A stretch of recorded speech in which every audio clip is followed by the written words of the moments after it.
Ooh. I'm going to share my screen. Let's see.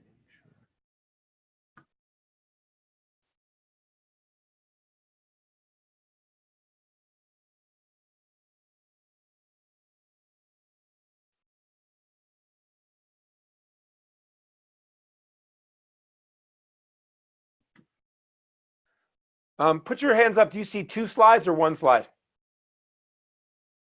I thought so. Let's see.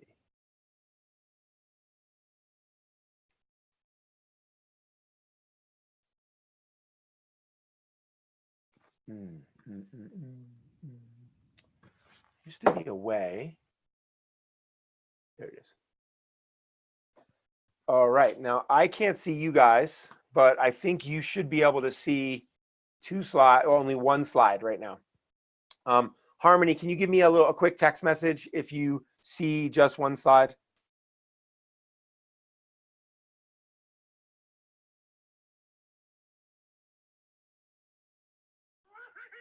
Great. Thanks so much, Harmony. Really appreciate that.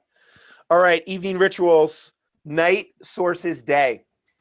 So in a lot of the ancient mystical traditions, they talk about how, for example, in Taoism, they say that non-being is the source of being.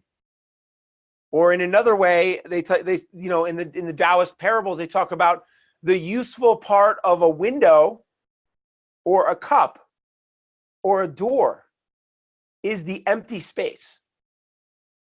And it's in that same way that the space between our thoughts, the reason we meditate is to get into the gap between our habitual thoughts so we can drop in new beliefs, fresh ideas, so that we can have sovereignty over ourselves. But the access point is through the non-doing, the non-being.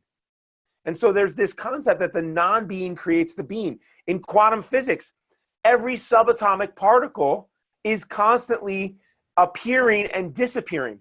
It's coming into this reality and it's going out of this reality. And they only can guess where it's going when it's not here. And so this is a larger cycle, is that of sleep. And so our sleep in so many ways is the source of our energy, our clarity, our patience in the daytime. So right now, please, in Harmony, please take note. Just go ahead into the chat.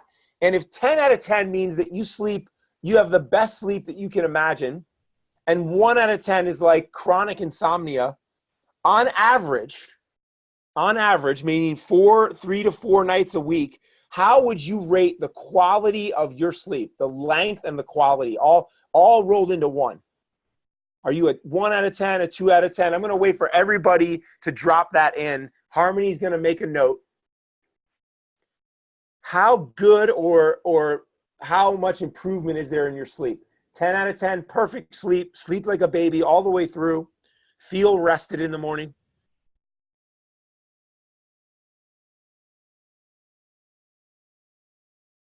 Now, you probably already recognize that as an American culture, we are really young. We're about going and getting it done. We're about results. And because of that, it's no accident that there 3 to 5 years ago, there were way more podcasts, blog posts, articles, and YouTube videos about morning rituals. People wrote entire books on it. Just like the current state of biohacking, the art and science of getting the maximum capacity out of the human body with as little change as possible, is also a very yang approach, meaning it's not thinking about longevity. It's focusing on function, right? Get your morning ritual done, crush your day, be more productive. And there's nothing wrong with that. But this is a moment for us to step back and just consider the actual source of our productivity, the source of our abundance, the source of our energy. Isn't it a freaking miracle that it's when we sleep and do nothing that our body heals? It's when we sleep and do nothing that our brain repairs itself. It's when we sleep that we're then able to go and take action the next day. And so that quality of our sleep is going to have a massive impact on our life, our quality of life, our relationships, our emotional well-being, our how long we're going to live, how stable our relationship will be. So I just love that we have the luxury here together as a group to talk about something that's so important. And yet in our productivity, masculine-based culture, it's the first thing that usually gets lost because it's not as sexy or as interesting, and it's not as directly understood to be associated with productivity. So, the holographic nature of the universe says how you do one thing is how you do everything. There will be a representation in everything you do if your sleep is off. It will affect every other aspect of your life. And, sleep is not about what happens when you hit the pillow. The quality of your sleep starts somewhere after your lunchtime. Whether or not you have caffeine, what kind of foods you eat, whether or not you exercise. And what I love about sleep is that small changes, incremental changes, can lead to big up levels to the quality and return on investment that we get from our sleep. So I'm excited about that because we can make small changes and get big results. And I would say that if you have mastered your morning ritual, if you've mastered your morning tonic, if you're meditating, then sleep becomes the key to the long game, to longevity, to deepening that morning ritual. And that long game has to do with this. When you know how to meditate, and when you know breath work, and when you know journaling, strategic journaling, and you know gratitude, and you know tonics, compared to the person who doesn't know those things, you can go from whatever state you're in to a much higher quality state of consciousness, a much more powerfully resourced state where you can consider alternative solutions, you can be patient, you can interrupt your reactivity compared to the normal person. However, if you want to increase your access to those peak states compared to yourself, then sleep and the evening ritual are going to be the next level. These are going to be the next place to put your attention on. So let's dive in. Well, the first piece is this idea of body debt. And this is what the biohacking industry is probably going to have to face sooner or later. And body debt basically says when you push your body and you don't recover at an appropriate rate, you go into body debt. And debt causes you to grow increasingly stiff, sore, achy, tired, cranky, and generally run down. In body debt is where autoimmune starts. It's where depression begins. It's where adrenal fatigue begins. And body debt is when you repeatedly burn the candle at both ends. That can happen from your stress, your job. It can happen from trauma in your life. It can happen from the holidays. There's so many things that can happen from a work deadline or project. Now, the way that Carolyn Myss and the energy healers talk about this is that let's just say that the average person gets about $100 worth of life force a day. Just an example, like a bank account in our body. And if we want to be more specific, in the Chinese alchemical perspective, that bank account is your kidneys and your adrenals. And let's say every day, if you live with integrity, if you meditate, if you drink your tonic, you can take in a full 100 points or $100 worth of energy. And now, of course, some people don't live perfectly, so they only take in $50. Some people only take in $5 or $10. They're not abundant in that area because they don't know how to take care of themselves. And there are other people who are able to take in $200 a day because they just have all their practices dialed in. Their life is set up for them. They're in a time in their life where there's not much stress. So whatever it is, it's a limited, finite amount of energy that we each get to nourish our body. And then we start to spend that money. We spend it on Facebook. We spend it on decisions about our business. We spend it on holding space in our relationships. We spend it on product creation or content production or massaging people or caring for our children. Everything out there in the world takes energy and attention. And you probably know for yourself, ask yourself this question. At the end of a day, when you get ready to go to sleep, have you spent more than you took in, or have you taken in more energy than you spent? And this is a really important question, because as you continue to withdraw from the savings account, your kidney yin, your adrenal reserves, your bone marrow, your stem cells, the deepest reservoirs of the body's most vital fluids. When you continually to borrow from that, eventually your body has no choice but to borrow from your physical tissue. And that's when the body starts to break down and fail. That's when immune disorders arise. That's when osteoporosis starts. That's when whatever you want to call it or name it, we all have different ways of repeatedly injuring our energetic systems and borrowing more than we're taking. And so if you don't take anything else away from tonight, or even from the whole Power Mastery course, just start to ask yourself, where in my daily life can I take in more life force, more mana, more prana, more joy? And where in my life am I spending my life force unnecessarily? So on a lighter note, one of those aspects that I really love is Marie Kondo has a new Netflix show. You can type yes in the chat box if you've seen it. It's called Tidying Up with Marie Kondo. And she's a Japanese feng shui, like the whole art of placement. And she has a system for tidying. And the question she asks is, does this item spark joy? Does this item spark joy? Now, I don't know if you've seen it, but if you haven't seen it, I recommend you just check out the first episode on Netflix, because when I watched it, there was something in there that activated me emotionally. And there was a moment, and it happened in each episode since, that I cry, that I feel moved to tears. Because while it looks like tidying up your house is just this mundane thing, it's a Netflix show, you can tell that she is trying to save the lives and the life force of these people by honoring their home and their space and their workflow.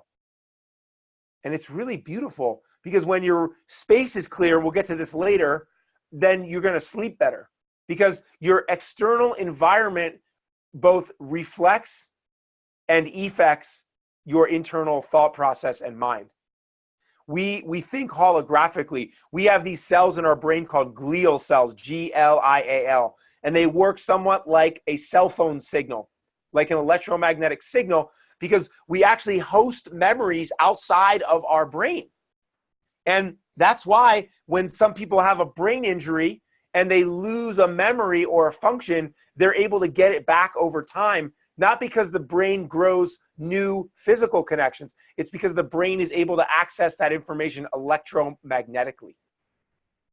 And so when your outer environment is messed up, so can it mess up your inner electrical environment.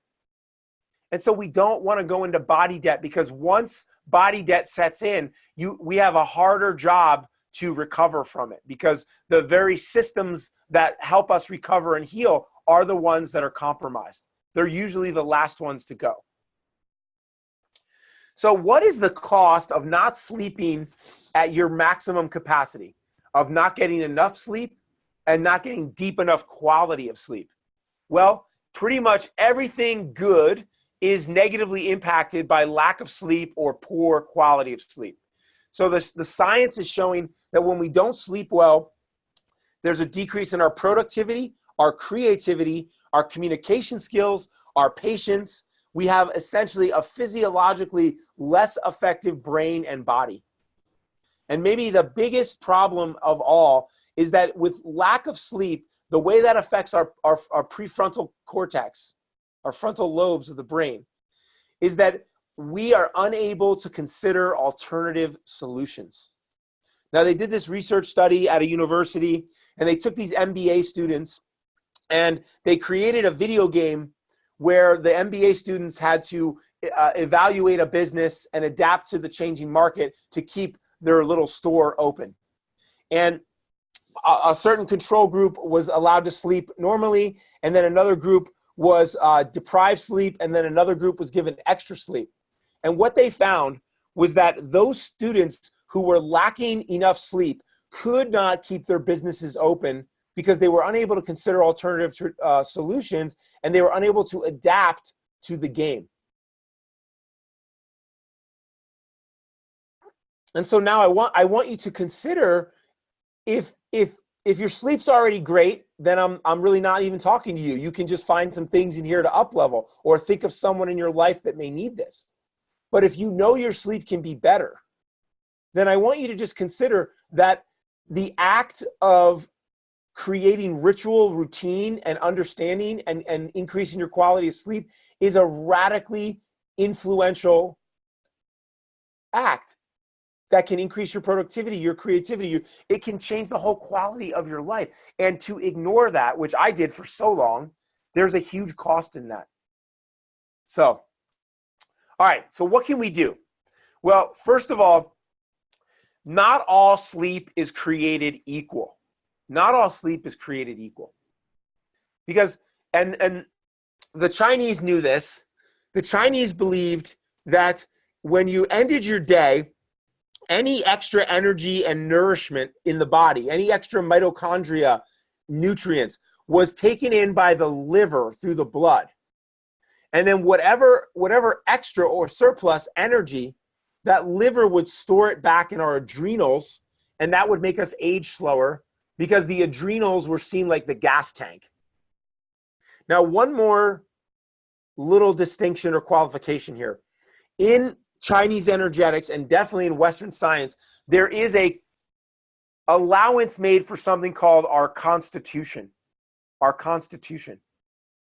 And what that means is that, now this isn't true, this is just an idea, you get to decide for yourself. What that means is that one person may have a gas tank in their kidneys or a savings account that they're born with millions of dollars in that savings account. Maybe because of their DNA, of their parents' genes, of how well their parents took care of themselves in the long line of farmers or people that dwelled in the mountains and ate all this natural food.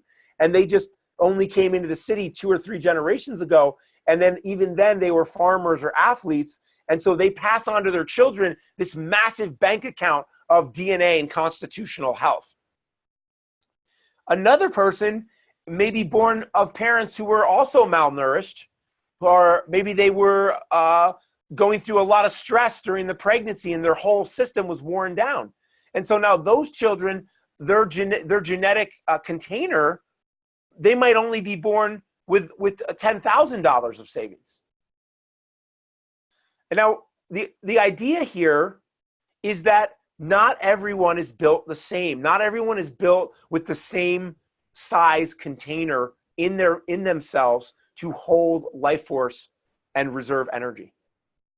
So what doesn't change is that whether you believe this theory or not, what doesn't change is that the goal for everyone is to keep putting savings back in the savings account while you're still healthy, while you're younger, while you can.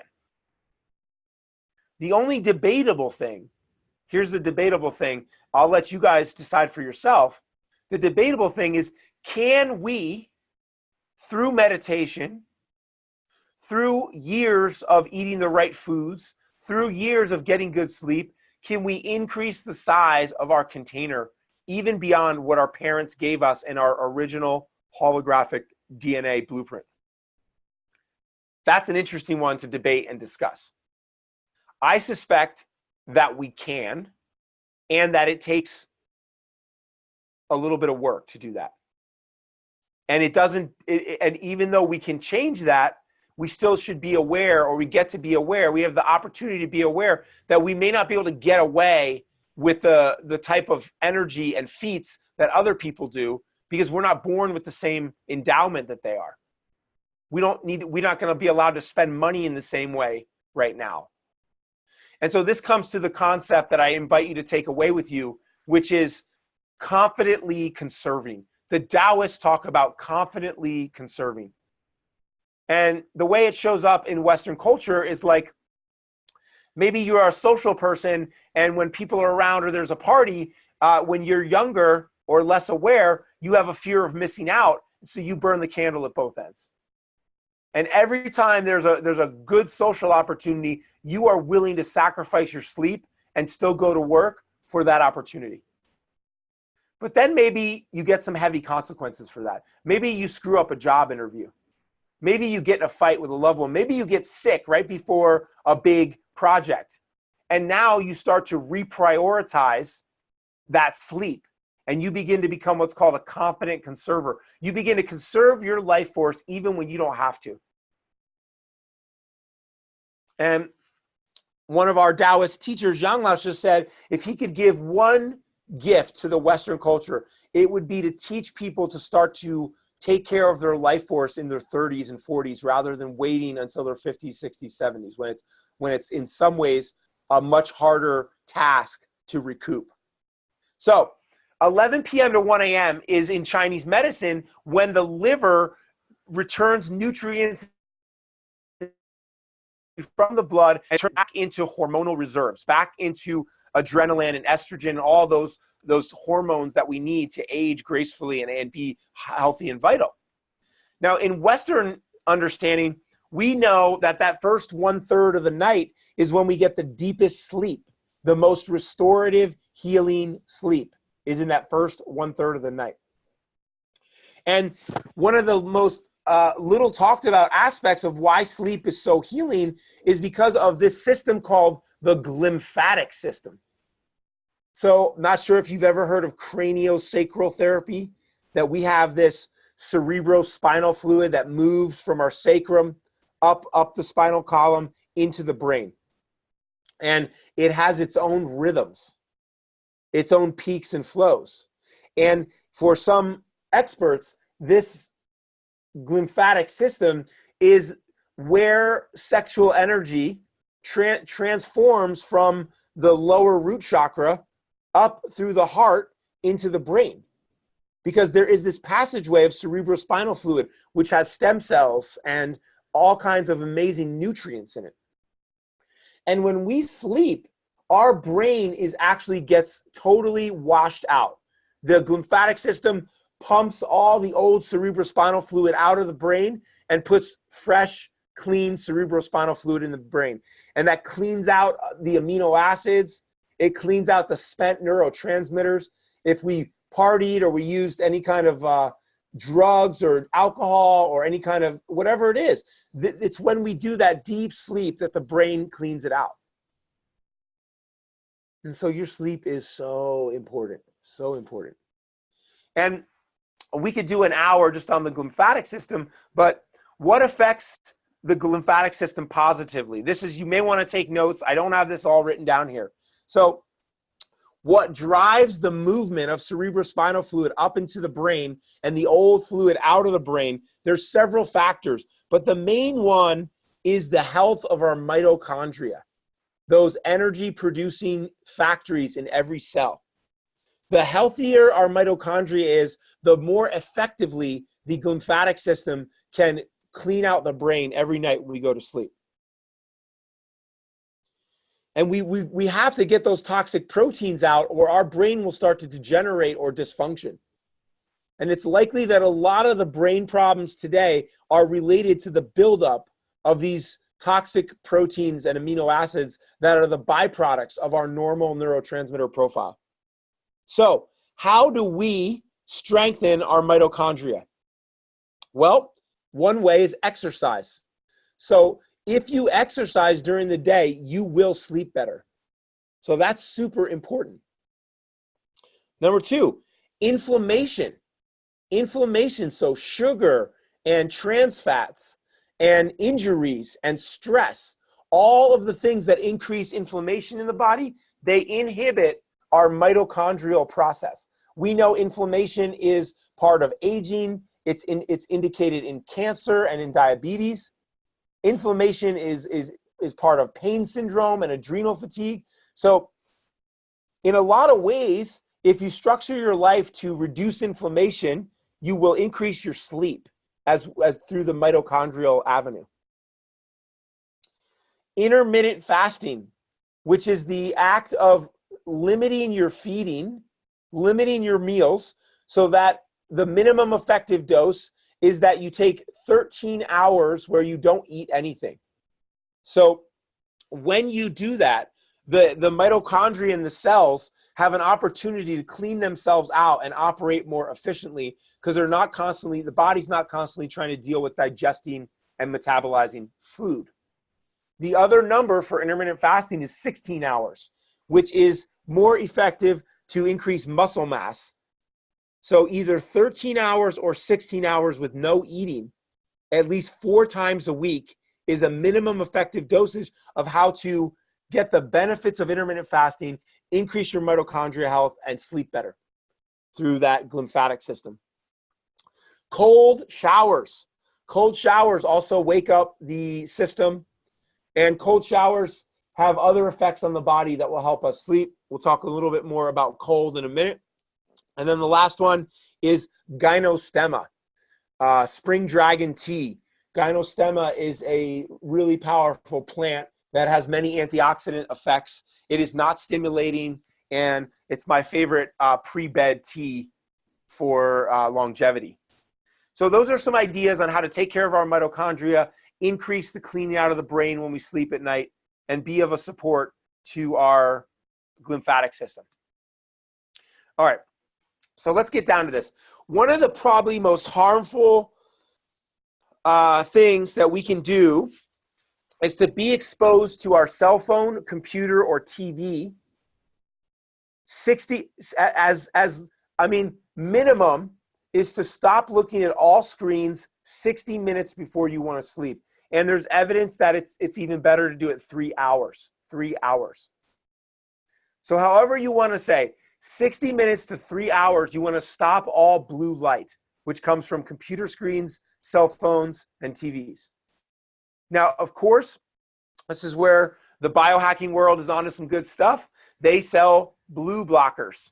Those are sunglasses that protect you from the blue spectrum of light, so that if you had to check your computer or something just came up, you wouldn't be setting your endocrine system off on a bad way.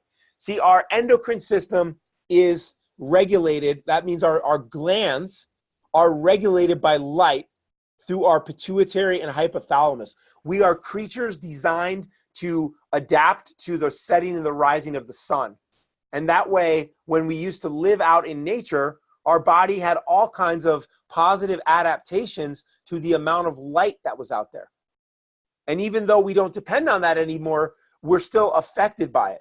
And for most of us, we're losing vitality. And when we get that blue light, it ramps up all the physiological functions. So for most of you, I'm going to guess you've heard of this. And I'm just going to say, easier heard of than applied. So what can you do? Get yourself a pair of blue blocker sunglasses. You can order them on Amazon. You can wear them at night when you're driving to block the lights of the other cars, which damages your night vision. Then if you do watch TV or have to do work or computer stuff after dinner, you are committed to wearing your blue blocker glasses. Number 2, there are all kinds of apps and built-in functions to phones and computers that allow you to turn down the blue spectrum of light in your computers and in your phone. And I highly recommend you turn that on in the iPhone and in Apple. That is called night shift. Night shift. Almost all devices have it because they're aware of this problem. That's how real it is. But most of all, and we'll get into it now, we're going to get into the night ritual right now. It's just a matter of having the willingness to break away from your TV, computer, and smartphone, and just know that you're giving yourself a gift of health and longevity. All right, so the steps, we're winding down. So some of these are new to me, and some have been there for a long time. But number 1, clean your space. Research shows that people sleep less well in a cluttered environment. And that is both external and internal space. How do we clean out our internal space? Well, number one, I recommend at the end of the workday, when all the tasks for the day are done, that you close your eyes for 3 to 5 minutes and you do a meditation. And during that meditation, all the things that you didn't do, that you didn't get to in the day, are going to flood in to your system. And you can write those down. What are your leftover to-dos? And then, as you think, you're going to look at your calendar tomorrow, and you're going to see what appointments do you already have? What time do you have for creativity and deep work, for play and self-care? Ideally, that's all scheduled. And you move your to-dos that are vital from the day before, from this day that you missed them on, and you may have to put them in tomorrow's most important tasks, MITs.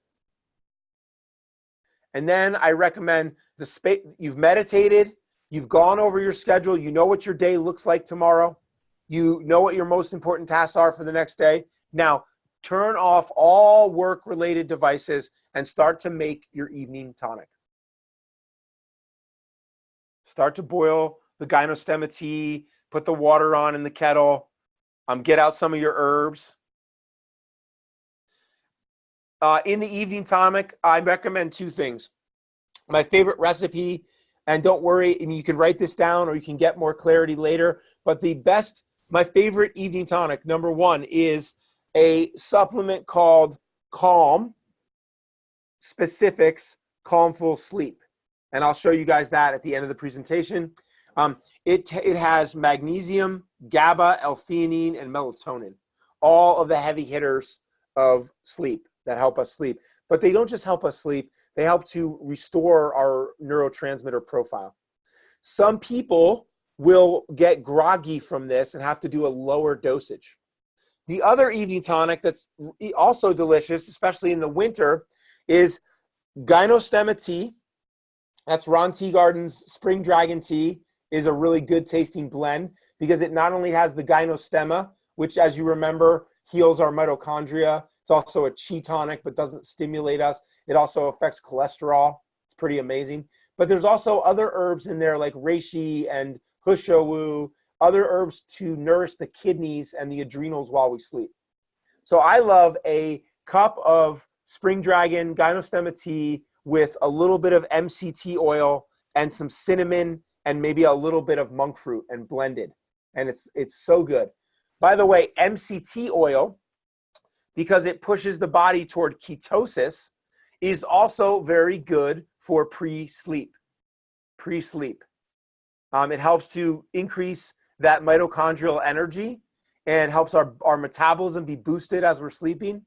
And it's really good for the brain and a myriad of other benefits. So this is the big guy right here. This is the big transition.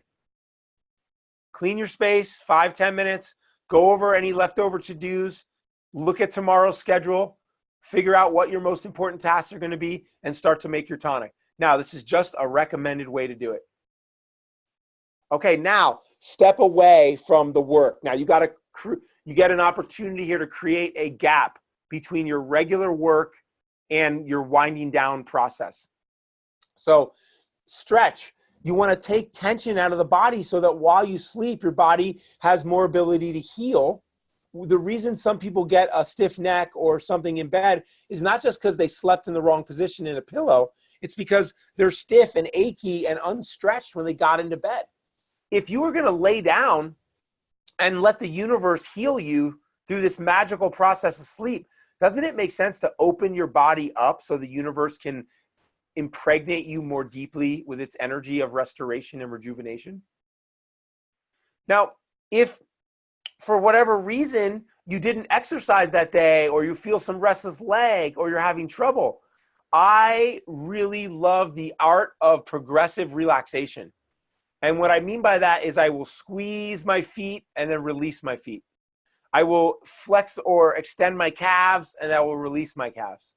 I'll take a deep inhale and I will fire off all the muscles in my upper thigh and then I'll relax my whole thigh. I will squeeze my glutes and my perineum and my genitals and release those. Inhale, bring the abdomen and the low back in and release. Inhale, chest and upper back, biceps, forearms, fists, and then release. Inhale, squeeze my jaw, furrow my brow, squeeze my forehead, and then release. Oh my goodness. I have never gotten past 3 cycles of that where I haven't fallen asleep. And you can combine that with affirmations. You could have you inhale, you squeeze, exhale, release. You could have an affirmation with each one. So progressive relaxation, which is to say progressive contraction and relaxation, is one of the most powerful techniques to drive the stale blood and metabolic fluid out of our tissue as we inhale. And then as we exhale and relax, we drive that oxygenated blood into all the tissue. Such a simple but powerful self-healing process. It's like giving yourself a massage before bed, and it moves chronic tension out of the body. A warm bath. So there's a lot about sleep that has to do with temperature. And so one of them is a warm bath, which obviously relaxes our muscles. It brings the blood out to the surface of our hands and fingers and the extremities. And maybe even, so there's a relaxing factor. And then when we come out of that hot bath, what happens is our body temperature starts to plummet because we're open, all of our blood's on the surface. We start to lower our body temperature. And we'll talk a little bit about that in a moment. I recommend diffusing some type of aromatherapy. There is a body of research in Japan called forest bathing. And to make a long story short, they scientifically tracked all of the beneficial improvements to the human body when stressed out college students spent a day in a Japanese cypress forest. And when they brought this back to the lab, there was improvement in immunity, in lowered stress, lowered inflammation, all of these improvements that would appear like it's a therapy or a medicine. And when they try to determine through scientific methods, what was it about the time in the forest? Was it the sound of the birds? Was it the scents of the trees? Was it, was it the exercise? Was it the colors? They looked for all of that. What they found was that when they diffused this hinoki oil, which is like a form of a cypress or cedar tree, Japanese, sacred to the Japanese, that 50% of the physiological benefits of the forest bathing could be accomplished with just diffusing the aromatherapy of that tree into the air. So big effect on through our olfactory system on our sleep. And then lastly, respect the bed. The bed should be only for sex and sleep. Sex and sleep. Why? Because we as humans are stimulus response. If you bring your cell phone into your bed, if you bring your computer into your bed, you are setting yourself up to fail. You're now associating that area with work and stress and blue light. Or even just surfing the internet or going on social media. Whatever it is, it's the antithesis of sleeping. Now, I'll qualify this to say there is no judgment. If this information is useful to you, take it and use it. If you live in a small apartment and you can't do this, or you have some special ritual that works for you around this, great. You can share it with us later in the Facebook group or in Vimify. But just know the best practice is that your bedroom, especially your bed, is only used for sleeping and maybe for lovemaking. So some more refinements of doing sleep right.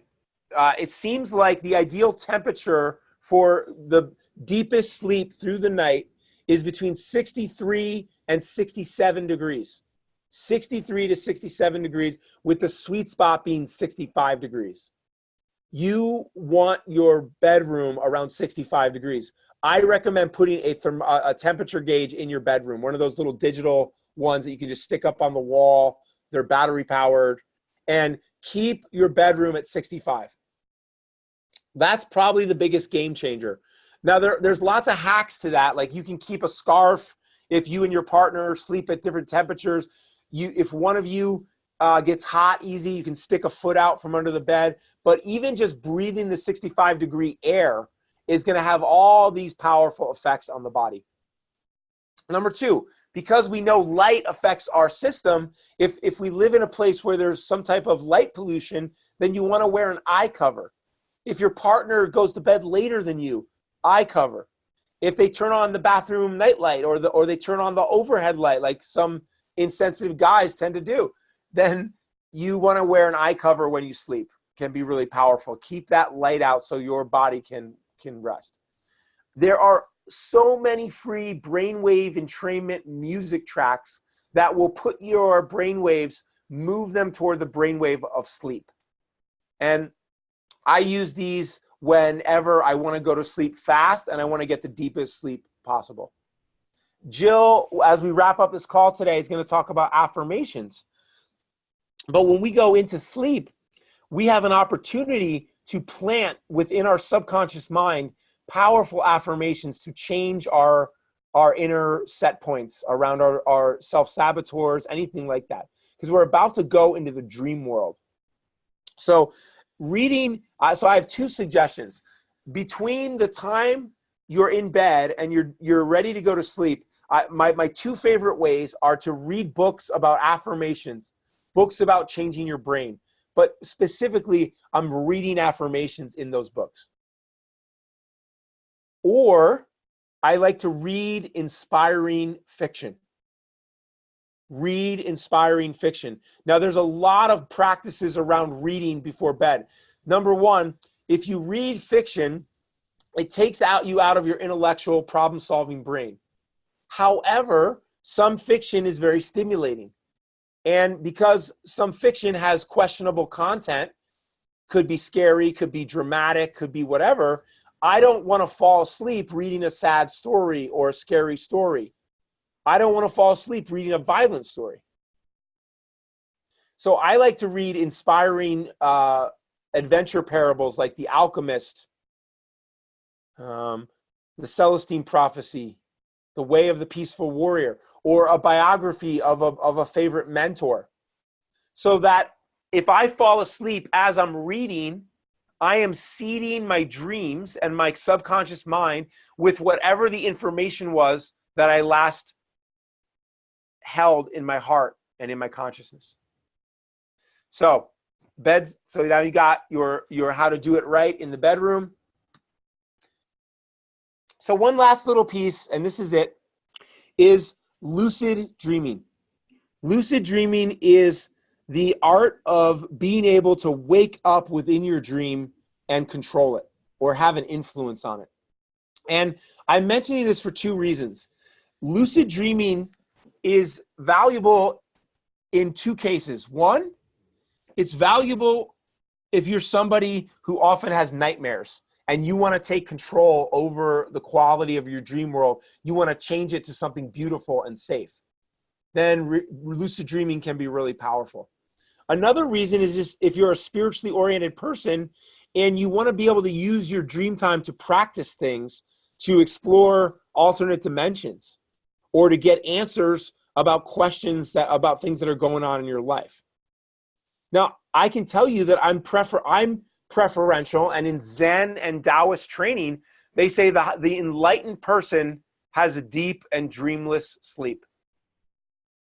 The enlightened person, when they're sleeping, they're just sleeping. They're not trying to travel out of their body or have a lucid dream or contact their past life self. They can do all that stuff in meditation. Sleeping is a time to just sleep. So regardless, how do you do lucid dreaming? Well, there's many techniques, but the fastest way that I know is, number one, you want to keep a fresh bowl of clean water by the side of your bed at the level of your head, as close as possible to the level of your head. Now, you could do this with a fountain. You could do it with a beautiful crystal bowl. And you want to change that water every night to keep it clean. And you want it right around the level of the head. Now, I have no idea how that works scientifically. I don't know what it is about the water that allows us to invoke our dreams and specifically lucid dreams more. But what I do know is that if you've ever gone on a camping trip or rented an Airbnb in the mountains and there was a stream or a river right outside, almost always people have way more intense and vivid dreams. Now, it could just be that the sound of the water is either luring them into a certain brainwave state, or it may just be giving them access to remembering their dream because they're waking in a more peaceful and slow way as the sound of the water starts to wake them up. I don't know the answer. I just know that it works. Number 2 is a reality check. You set a reminder in your phone, or you put up some sticky notes in your offices, and what you do with that reminder is you ask yourself, am I awake or am I dreaming? How do you know? One way is to look at your hands front and back. That usually the hands will be blurry or something will be strange about them. Number 2, you can look at a clock. Rarely in a dream is a clock regular. Usually the hands are running, it's running backwards, or you can't make out the numbers. And the last question is to ask yourself how you got to where you are. Like, what were you just doing before this? What day is it? What time is it? Where are you at? How did you get here? Those questions are usually foggy in the dream. And if you start to ask yourself as a habit during the day, you will start to do it in the dream state. So anyway, if you're interested, those are some ideas on lucid dreaming.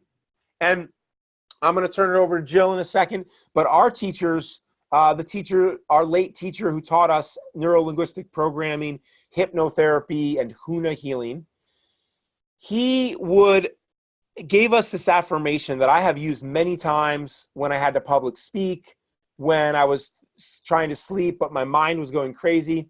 And the affirmation goes something like this: inner heart, subconscious mind, while I'm sleeping, dreaming, or otherwise thinking of other things, please solve X, Y, and Z problem so that tomorrow when I wake up, I will have A, B, C, and D solution in the easiest and effortless way. Thank you, thank you, thank you. So this is a way to program your unconscious mind, your subconscious mind, your inner heart, which is really your connection to your higher self, to program it to work for you while you sleep. And so I think of all the things that we can do in our evening ritual, once you dial in the nuts and bolts, you cut out the caffeine, you get rid of the blue screens, you get your exercise in, you stretch. Of course, you can meditate, and that's already in your evening routine. The last most important thing is to start to drop in affirmations. So thank you so much for listening. This concludes the module on evening ritual and sleep.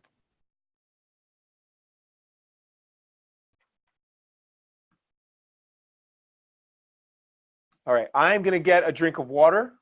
And while I do that, Jill is going to get ready to give us